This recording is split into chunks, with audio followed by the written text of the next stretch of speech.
So, thank you for joining me on this beautiful Saturday here in Central Texas. It is early September, so the weather is only a scorching 93 instead of a scorching 98. So, it's cooled down significantly. Today, I am doing the Victor Sinclair. This is their Vintage Select. Now, the difference about this one is that it's actually a 70 box press. I mean, you can see I can fit my whole fist around this thing, and I'm 6'2", so I'm not a small guy. So that kind of gives you a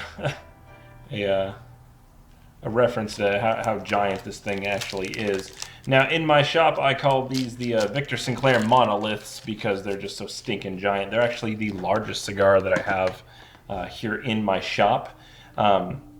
So this one was actually this one is actually being sold on consignment. This is actually owned privately, but the owner of these actually told me to smoke one. These are from Dominican Republic, hand rolled. If you know anything about Victor Sinclair, lots of their stuff is just kind of everyday smoke stuff, just real mild. Not a whole lot, but with this being their vintage select, I'm expecting it to be a little bit better. And like I said, this is a 70 ring gauge, but it's in a box press. I'm not sure how well you can see it, but if you notice, one of my box press corners are rounded, which I purposely chose this one out of the humidor because of that little difference. I just thought it was cool. Anyway.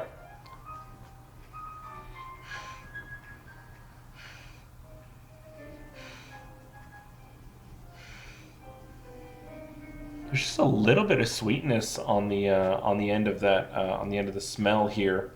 The roll is very nice. Obviously pressed into a box form. There's a little bit of a cracking happening right there, which I doubt that you can see at all. But there is a tiny little crack that happened here at the foot. Nothing big, but just something I noticed. The wrapper is nice, dark tones. There's also some spotting going on where it looks like they've once they put it under pressure, those leaves got significantly darker.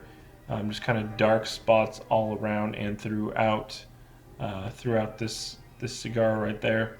Definitely gives it more of an interesting look to it, almost like grains of wood or grains in a nice fine like darkened pipe. Definitely just kind of interesting looking overall. But I'm going to give this a smell again.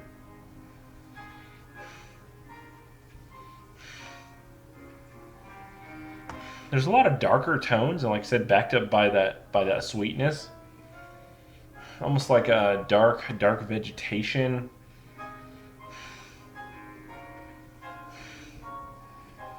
Some dark chocolate, some dark coffee tones in there.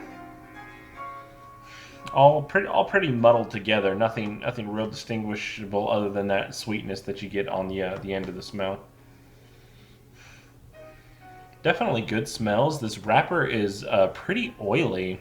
It's definitely sat for a while, aged in a humidor, which I'm expecting this to be pretty nice to smoke. So I purposely chose early in the day to smoke this. Because this is going to be about a 2 to 3 hour smoke. I'm not really sure how long it's going to be, but I've never actually smoked a 70 cigar. Usually I stick with 60 by 6 just because I feel ridiculous going like this in my house trying to smoke a cigar because it's just so freaking massive, which I feel like gets into novelty territory. Anyway. Man, for just a normal size hole that's been punched in this, it's very easy to draw on.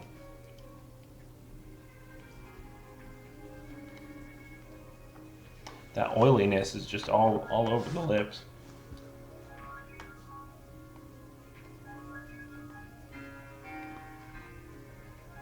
Lots of like dark muddled tones to match the smell of the wrapper.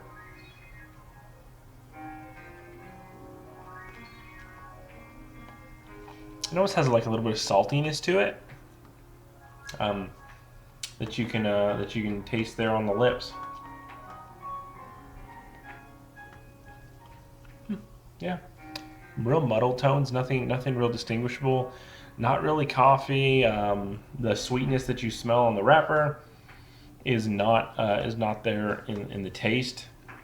I'm not 100% sure what this blend is, so I'm doing this kind of pseudo blind, as I like to do most of my cigar reviews, to kind of generate your own opinion instead of reading about it and then going, oh, this is what I should be tasting. So I'm going to light this up. Well, that was quite the task to get this lit and lit evenly, just because there's so much area to cover.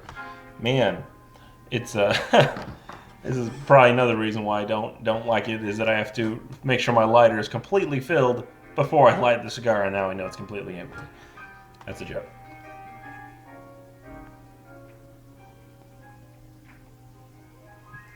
There's really dark toast on that.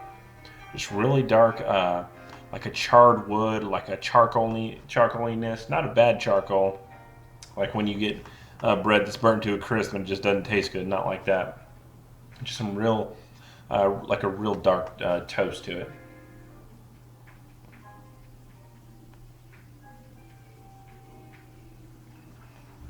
It's got that vegetation background in it too.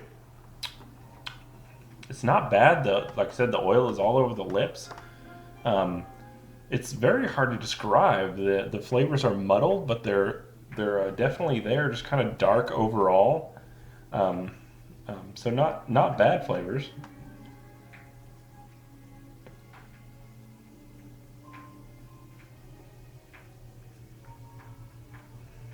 Yeah, just real dark, like toasty charcoal so far. So you know the routine. I'm gonna get into the get into the first third of this. It is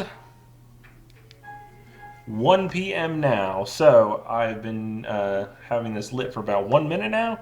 So we're definitely going to see how long this monolith is going to burn, and I will be right back for you. And I'm sure it's going to be a while for me to get through this first third. So I'm through the first third of this monolith here. You can see the burn is not perfectly straight. I've actually had to touch this up twice already. I think I just got such a, in my effort to get such a good light on the first time, it just didn't work out at all. Um, so I've had to touch it up twice, but it's not been real bad. You know, it's burning. It's getting there along. Those flavors have definitely unmuddled. It is tons of coffee. That dark toastedness is still there. The draw is perfect on it still. Lots of smoke production, like you would expect from something this large.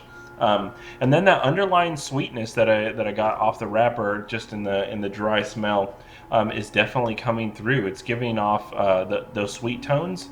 I'm expecting it to get sweeter here in the second third. Expecting it to get into more like dark, like chocolates and things like that. This has been a very good cigar. After about the first quarter inch or so, those flavors really started to develop, and definitely became more unmuddled.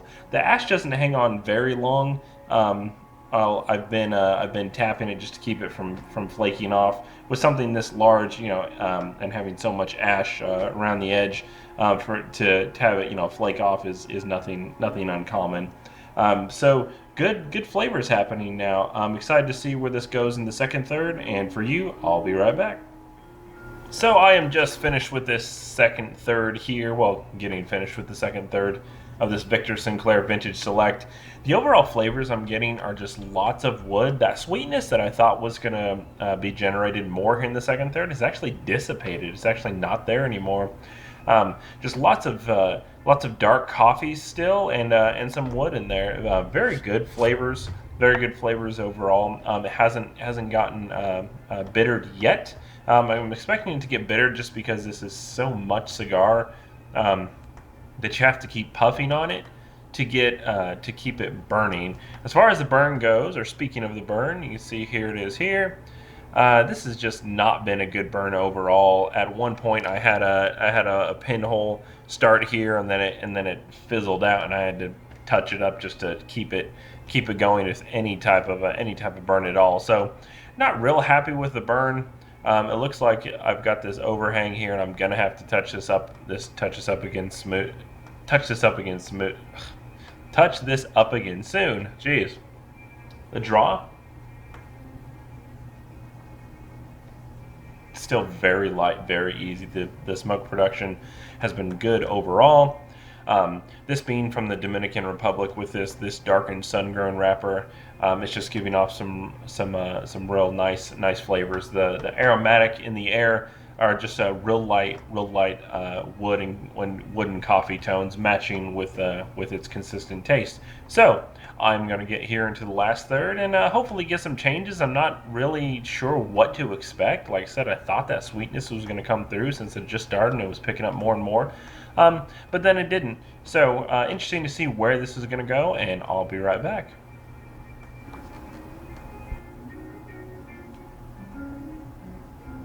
So I am just about done with this here monolith. You can see the burn is just still just real nasty. This thing has just been not straight at all. As far as smoking goes, I mean, it's got the excellent smoke production, that's for sure. All through this last third has been really like dark chocolate tones, coffee tones. Like I said, excellent smoke production. This wrapper is starting to break up here at the end. I'm not sure how well you can see that, but definitely starting to break up. It is pretty hot, even holding it right here. The draw has remained excellent all through this, from the very first light all the way even down to here. Just real easy, which is real nice. This has been smoking for, gosh, at least 2 hours. I will say that this could easily smoke conservatively smoking. Now I've been intentionally puffing more to keep it going. If you're going to smoke this conservatively, though, I would say 2.5 hours easy you could get on this. Overall, a good cigar. I think it's just too big for my style personally. I mean, to have 2.5 hours to sit around and smoke one cigar, you kind of need a good balance, because as you smoke through a cigar, those flavor profiles are not something that you would necessarily want when you first light the cigar all the way down to the end. In a sense, this uses so much tobacco that you just kind of get that nicotine overload, and it almost becomes not enjoyable anymore. I'm not speaking specifically about this cigar to not be enjoyable, but just saying that the size overall, to have a cigar that is so massive, it almost makes it more difficult to enjoy than even a small cigar like a Corona.